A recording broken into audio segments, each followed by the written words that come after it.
Bonjour et bienvenue sur Enseigne-moi Canal International. Je suis Donato Anzalone, pasteur à Lugano en Suisse et je suis tellement heureux d'être avec vous encore aujourd'hui. Le thème que j'ai choisi aujourd'hui est un thème tellement important. La Bible dit que si Dieu est pour nous, qui sera contre nous?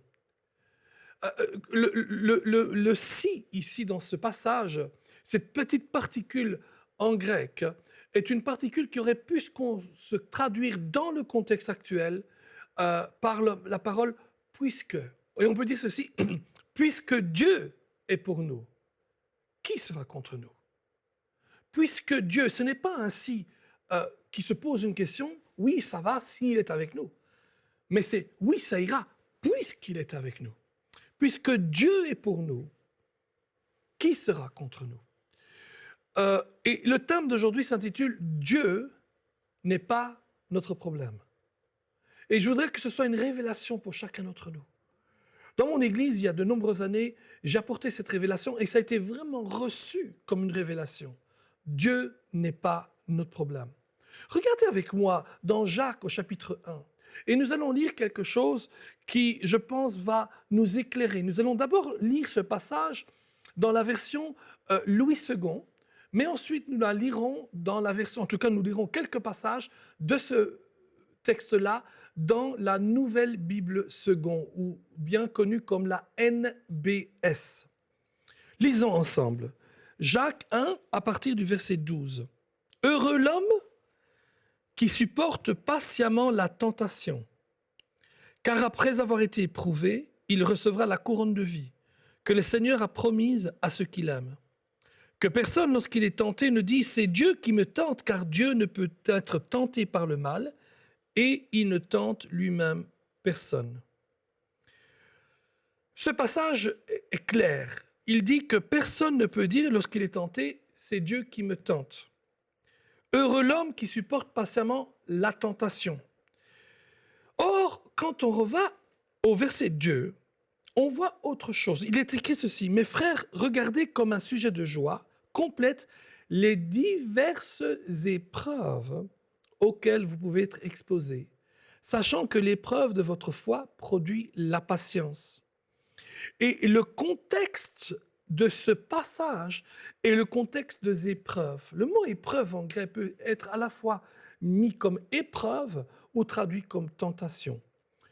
Toutefois, le traducteur, ici dans ce cas Louis II, a décidé que après le verset 2 et la suite, quand on arrive au verset 11, au 12, il faut que le mot épreuve soit traduit par tentation. Pourquoi? Je ne sais pas. Voici comment dit le même passage, mais dans la NBS, la Nouvelle Bible II. « Heureux l'homme qui endure l'épreuve. En effet, après avoir été éprouvé, celui-là recevra la couronne de la vie qu'il a promise à qui l'aime. Que personne, lorsqu'il est mis à l'épreuve, me dise « c'est Dieu qui me met à l'épreuve ». Car Dieu ne peut être mis à l'épreuve par le mal, et lui-même ne met personne à l'épreuve. Waouh! Est-ce que vous voyez la différence?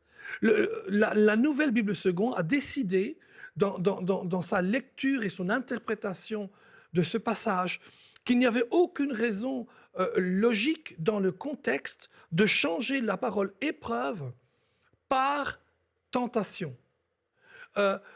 Dieu dit à travers Jacques, « Heureux l'homme qui supporte l'épreuve. » Il dit, « Mes frères, regardez comme un sujet de joie les diverses épreuves. » Il ne parle pas de tentation. Est-ce que c'est un sujet de joie d'être tenté? Bien sûr que non. La tentation, on peut dire carrément, la tentation de votre foi. Il n'y a aucune tentation de notre foi. Il n'y a aucune tentation. C'est l'épreuve de notre foi. Et de même, au verset 12, il continue et donne la clé. La clé, c'est d'être heureux lorsqu'on est éprouvé. Alléluia. On n'est pas heureux pour l'épreuve, mais on est heureux parce que nous savons que quand on supporte avec joie et patience l'épreuve, alors nous sommes éprouvés, bien sûr, mais ensuite nous recevrons la couronne de vie que le Seigneur a promise à ceux qui l'aiment. Amen. Donc, c'est important pour nous de rendre compte dans la vie, il y a des épreuves, mais il dit clairement ici au verset 13 que personne, lorsqu'il est éprouvé, dise « c'est Dieu qui me met à l'épreuve ». Car Dieu ne peut être mis à l'épreuve par le mal et il ne met personne à l'épreuve. Lorsque vous avez des épreuves, il est important de réaliser que ces épreuves ne viennent pas de Dieu. Si votre mère tombe du 3e étage, n'allez pas dire partout dans les églises, Dieu a fait en sorte que ma mère tombe du 3e étage pour m'apprendre quelque chose. Ce ne sont pas des épreuves.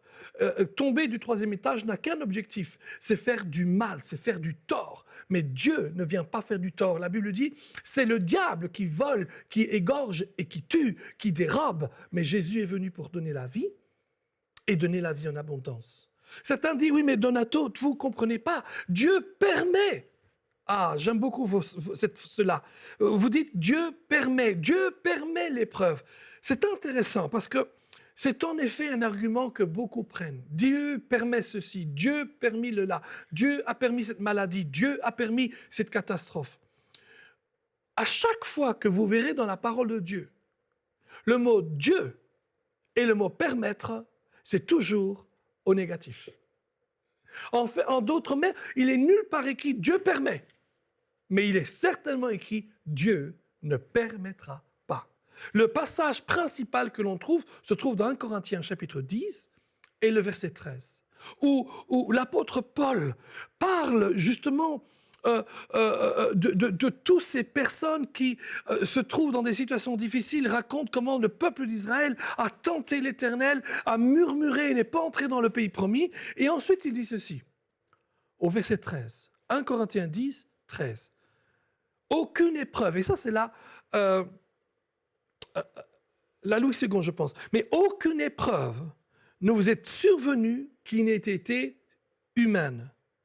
Et Dieu est digne de confiance et il ne permettra pas que vous soyez soumis à l'épreuve au-delà de vos forces.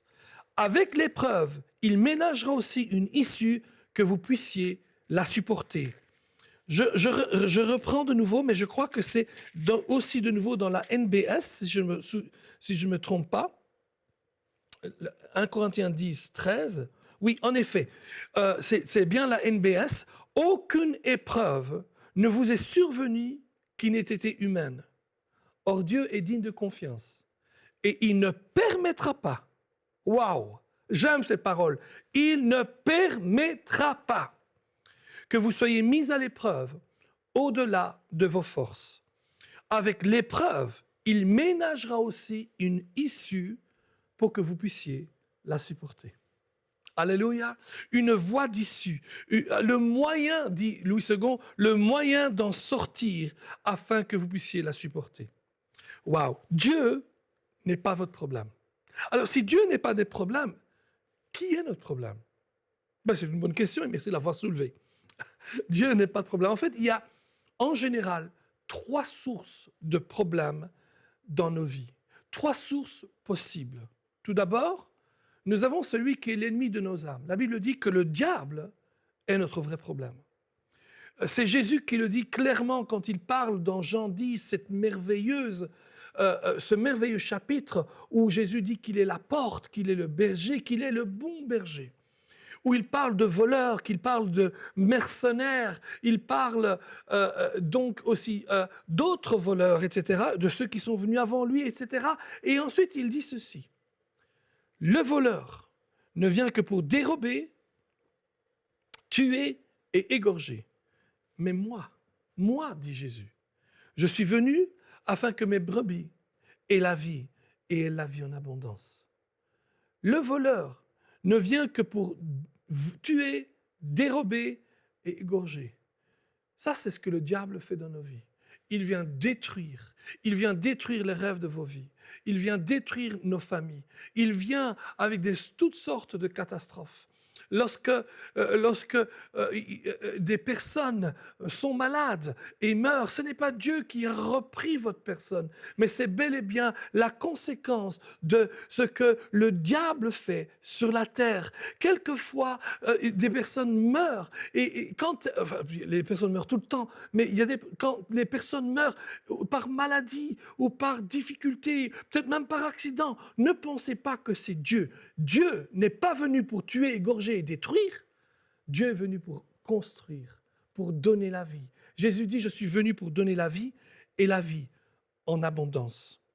Dans 1 Pierre chapitre 5, verset 8, l'apôtre Pierre dit ceci, « Soyez sobres, veillez, votre adversaire, le diable, rôde comme un lion rugissant, cherchant qu'il dévorera. » Alors là, pour moi, c'est un passage tellement important. Tout d'abord, il est bien parlé clairement que nous avons un adversaire. Et cet adversaire, ce n'est pas Dieu. Dieu n'est pas notre problème. Dieu n'est pas votre problème. L'adversaire de nos vies, ce n'est pas Dieu. Dieu est pour nous, il n'est pas contre nous. L'adversaire, c'est le diable. Il dit qu'il rôde comme un lion rugissant, cherchant qui il dévorera. Remarquez bien, il va chercher, il va scrutiner, il va les voir, et il va aller voir qui il va pouvoir dévorer.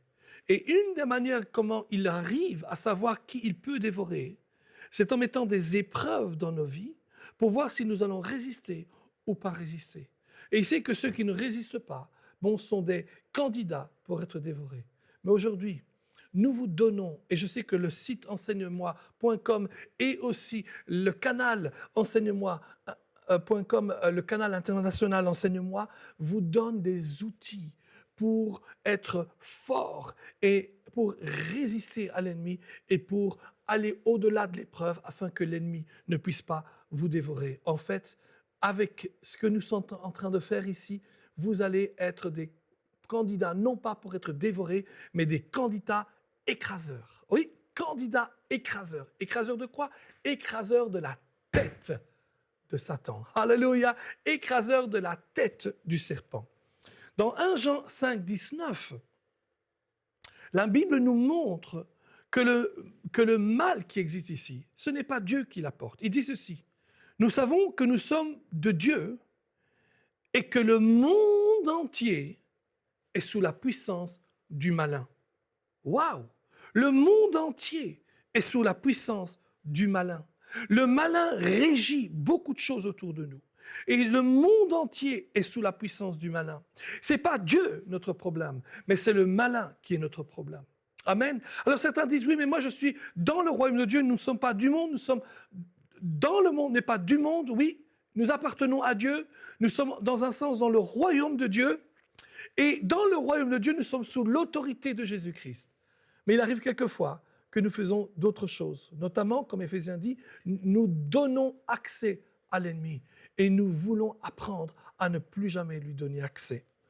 2 Corinthiens 4, 14 dit « Le Dieu de ce siècle a aveuglé l'intelligence afin qu'il ne vise pas briller la splendeur de l'évangile de la gloire de Christ, qui est l'image de Dieu. » Waouh! Dieu n'est pas notre problème. Nous avons un ennemi, nous avons un adversaire. Alors certaines personnes disent, oui, mais c'est trop facile, toujours parler du diable, d'ailleurs on ne le voit pas. Alors quand on parle du diable, on parle de tout le système que le diable génère et gère. On parle de l'adversaire et quelquefois l'adversaire va utiliser d'autres personnes. Ce n'est pas le diable en personne qui vient vers nous. Ne nous donnons pas tant d'honneur, mais de toute façon, il est l'instigateur, il est l'inspirateur, il est celui qui fomente des conspirations contre nous, qui fomente des attaques contre nous. Il est la source d'inspiration de ce qui nous fait du mal. Amen. Ensuite, il y a une autre source de nos problèmes. Dieu n'est pas notre problème. Nous avons vu que le diable est notre problème. Et la bonne nouvelle, c'est que Dieu est au-dessus du diable, amen, et qu'on peut vraiment dépendre de notre Seigneur et prendre notre autorité en tant que chrétien. Mais aussi ensuite, il y a l'ennemi qui est notre problème, mais il y a aussi les autres qui sont notre problème. Dans Actes au chapitre 27, on voit cela très bien. L'apôtre Paul est en Crète, il est prisonnier, et il va devoir être transféré à Rome. Et le capitaine ne veut pas hiverner en Crète, donc il veut absolument partir. Et le temps n'est pas tellement bon. Mais finalement, il y a un bon vent apparemment qui vient et ils décident de partir. Paul leur dit, c'est une erreur que de partir. Je sens, j'ai le pressentiment que quelque chose ne va pas bien se passer. Au verset 10 et 11, on voit ceci, il le dit, Ô homme, je vois que la navigation ne se fera pas sans péril et sans beaucoup de dommages, non seulement pour la cargaison et pour le navire, mais encore pour toutes nos personnes. Le centenier écouta le pilote plutôt, et le patron du navire plutôt que les paroles de Paul. Paul avait dit, n'allez pas, ne partez pas maintenant, je sens qu'il y a quelque chose qui ne va pas. Eh bien, l'histoire nous raconte qu'en effet, à peine parti, qu'une grosse tempête est arrivée. Et cette grosse tempête a provoqué la peur chez tout le monde. Pendant 2 semaines, 14 jours, on ne voyait même plus la lumière de la journée, tellement le ciel était bas, dense de noir, de noirceur et tout. Et finalement, il y eut une grande tempête, un grand naufrage. Et si ce n'était que parce que Paul a reçu la visite d'un ange qui l'a rassuré qu'il devait aller à Rome, voir César plutôt que de mourir là, tout le monde a été sauvé et ils se sont retrouvés sur l'île de Malte. Les autres sont aussi une source, origine de nos problèmes. Imaginez-vous que nous sommes à Noël. Et vous savez, beaucoup de gens à Noël, qu'est-ce qu'ils font? Ils font le réveillon de Noël, et il y en a qui vont sortir, etc. Et tout. Et il y a des gens qui sortent et qui vont au bar ou bien qui vont au restaurant, mais il y en a qui disent, voilà, on va au restaurant, mais on ne peut pas boire, parce que si on boit un petit peu de l'alcool, du vin, de la bière ou quoi que ce soit, on risque d'avoir un contrôle et peut-être même alors de retirer notre permis de conduire. Il y avait un qui a décidé, alors, vous allez boire, vous allez prendre ce que vous voulez prendre, vos 2-3 verres de vin, pas plus que ça, bien sûr, et moi, je ne boirai pas, je ne boirai que de l'eau. Et donc, la fête est terminée, il est déjà 2 heures du matin, ils ont fêté la Noël, et voici que l'homme conduit sa voiture, il est tout heureux, il n'a pas bu. Alléluia, il n'a pas bu, etc. Et, tout. Et ensuite, tout d'un coup, boum, quelqu'un rentre sur lui, un ivrogne, a renversé la voiture. C'était pas lui, c'était quelqu'un d'autre. Lui, il n'avait pas bu, il avait pris toutes ses précautions, mais quelqu'un d'autre est venu et il a foncé sur sa voiture. Waouh!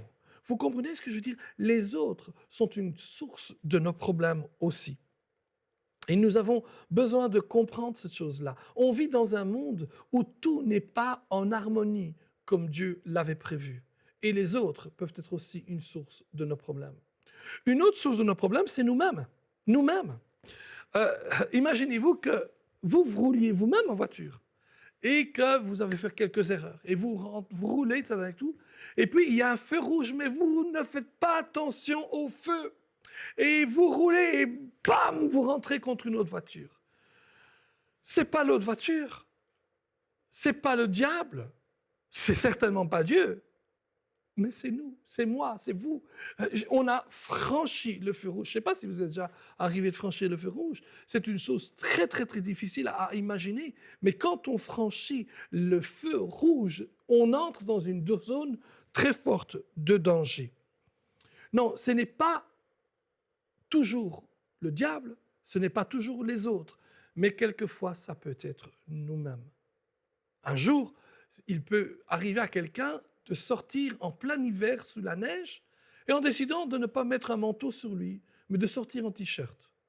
Voilà, s'il fait très froid et qu'il sort en t-shirt, il s'expose à des situations difficiles et peut-être même qu'il tombera malade. Il ne pourra pas plus tard aller dire c'est Dieu qui l'a rendu malade. D'ailleurs, Dieu ne rend pas les gens malades, Dieu guérit les malades. Si quelqu'un d'entre vous ici est malade aujourd'hui, sachez-le, l'Éternel est celui qui vous guérit. Peut-être que là, il y a quelqu'un devant moi et vous pensez, oui, mais j'ai toujours cru que c'est Dieu qui me faisait telle ou telle chose. Ou alors peut-être qu'il faut penser différemment.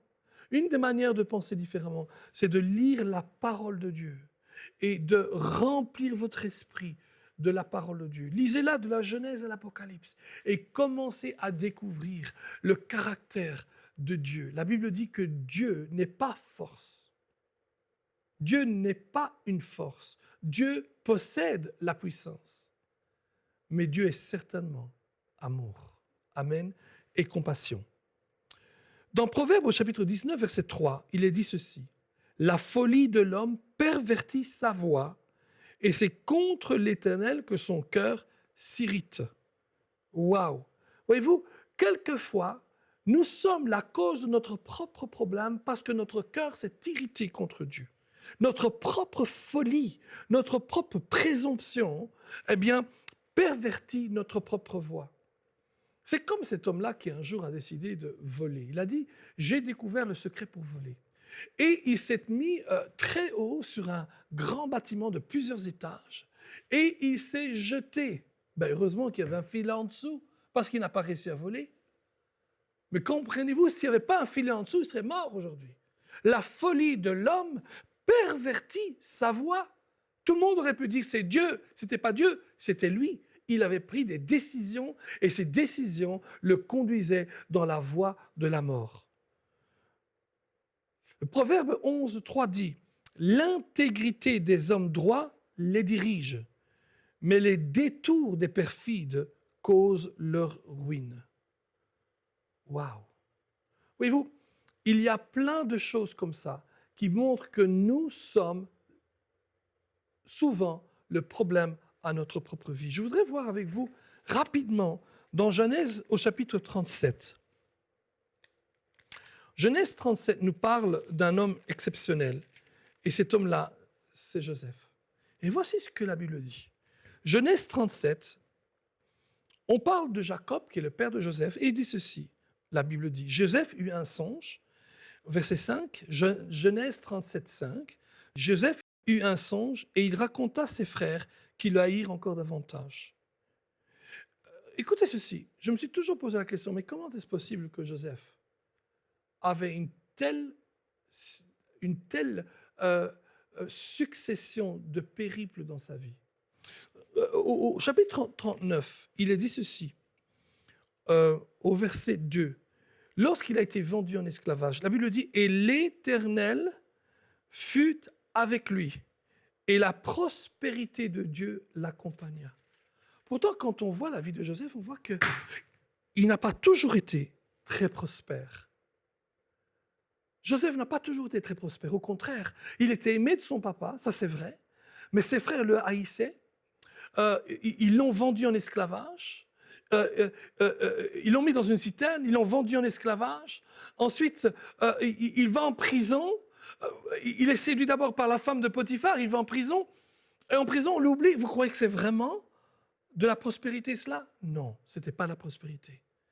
Mais il y avait quelque chose qui, à mon avis, causait, provoquait cela dans la vie de Joseph. Et c'est exactement ce que je vais vous montrer ici en quelques minutes. Le verset 5 dit ceci, 37,5. Joseph eut un songe et il le raconta à ses frères qui le haïrent encore davantage. Il leur dit, écoutez donc ce songe et vous écoutez l'intonation de ma voix. Nous étions alliés des gerbes au milieu du champ et voici ma gerbe se leva et se tint debout. Et vos gerbes se l'entourèrent et se prosternèrent devant elle. Au verset 9, il dit, il eut encore un autre songe et il raconta à ses frères, il leur dit, j'ai eu encore un songe et voici le soleil, la lune et les 11 étoiles se prosternaient devant moi. Et il continue sa vie. Ses frères le vendent en esclavage. Le verset 8 du chapitre 39 dit ceci. Lorsque Potiphar est venu le séduire, alors que lui refusait, il ne voulait pas faire de compromis et il avait raison. La Bible dit au verset 8, Genèse 39, 8, « Il refusa et dit à sa femme de son maître, « Voici, mon maître ne prend avec moi connaissance de rien dans la maison et il a remis entre mes mains tout ce qui lui appartient. Il n'est pas plus grand que moi dans cette maison et il ne m'a rien interdit excepté toi parce que tu es sa femme. Comment ferais-je un aussi grand mal ?» et pécherai-je contre Dieu? Et voilà que maintenant, il va en prison. Mais tout ce qu'on entend, c'est moi, je, moi, je, moi, je. Ensuite, en prison, 2 personnes auront des rêves et il va donner les interprétations. Et voici ce qu'il dit au verset 14. À celui qui devait retourner chez le Pharaon. Il dit, mais souviens-toi de moi, quand tu seras heureux, et montre, je te prie, de la bonté à mon égard. Parle en ma faveur à Pharaon et fais-moi sortir de cette maison, car j'ai été enlevé du pays et je n'ai rien fait. Le chef, donc les chansons, a été rétabli dans sa charge, et le verset 23 dit ceci, le chef des échansons ne pensa plus à Joseph, il l'oublia. Et là, 2 années vont passer, et Joseph est là, et il est dans la prison, et rien ne se passe, c'est terrible. Mais voici que, quelques années plus tard, le Pharaon a reçu un rêve. Personne ne sait l'interpréter, mais le chef des échansons dit, quand j'étais en prison, quelqu'un m'a interprété. Il faut appeler Joseph. Joseph explique le rêve. Et voici ce qu'il dit. Je lis avec vous.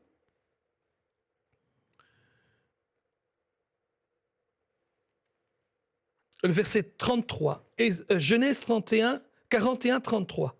Maintenant que Pharaon choisisse un homme intelligent et sage et qu'il le mette à la tête du pays. Que Pharaon établisse des commissaires sur le pays, etc., etc.